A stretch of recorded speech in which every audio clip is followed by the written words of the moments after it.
So what are we talking about? We're going to talk about the damn swivel, dude. Damn swivel.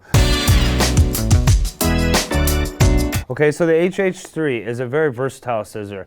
I find that this allows you to move from position to position, from a standard elevated cutting position to a slide cutting position to a reverse position for fringe. If you're coming down the fringe, to stay in front of the face and do a lot of face framing. The reason this swivel was originally designed was for a couple different things. It was for comfort, ergonomics, and then also creativity. So this is a super big important part about this shear, is that once this finger, the thumb, opens the shear up, the thumb is able to swing out always. And that isolates this thumb muscle for the stylist. So a lot of times what you'll hear is even doctors who know that stylists are stylists, they will recommend, if they're having carpal tunnel or wrist issues, to move to a swivel, to get their hands on a swivel because of the ergonomics inside of it.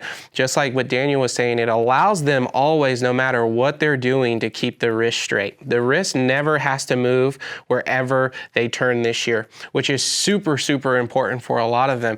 A lot of times what that comes from is years and years of stylists holding shears wrong, but this is their solution. But in saying that, if the stylist is a big channel cutter, this is a way for them to more easily do those certain techniques that they like to do, which to some would say it's just a show, but we have even a lot of educators on our team who teach classes strictly on that. Huge selling point about this shear is that it's for any cutter, whether they're a precision cutter or a barber looking for a long shear, because the shear does come in a 5-inch all the way to a 7-inch in half sizes throughout that. So 5, 5.5, 6, 6.5, 7. And there's a single and a double swivel, because sometimes people feel constricted with just a single swivel, so allowing them to have that double swivel to switch the shear over to the back side of their hand and do face framing while keeping their wrist straight in front of the stylist's face. This particular shear comes in 2 different types of swivels, this single and the double swivel. So a lot of times when I'm talking to stylists and I'm like, hey, they're like, I really need a swivel. I'm like, are you interested in a single or a double?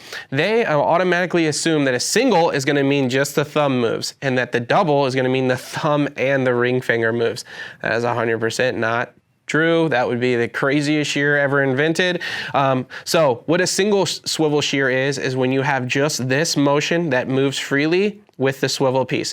What a double swivel is you still have this motion, but you also have freedom in the thumb. So it allows the thumb to isolate the thumb muscle just a little bit more by allowing the thumb to swing out in the swivel. I'm going to first talk about colorists, because those are the people that I specifically run into all the time saying, I don't need a shear, I do hair color, I do all hair color.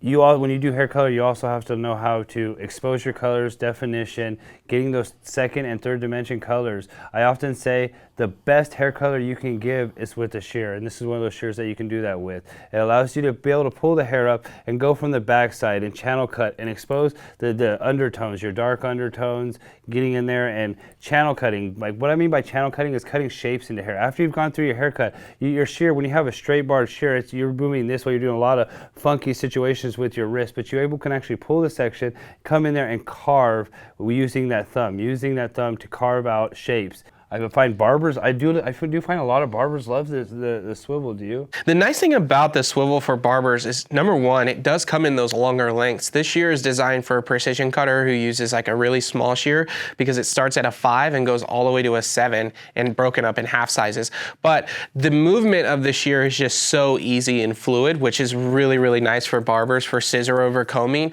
and those barbers who have higher chairs and they're doing a lot of overhand cutting, because it's gonna give them that ability to keep that wrist straight through the cut.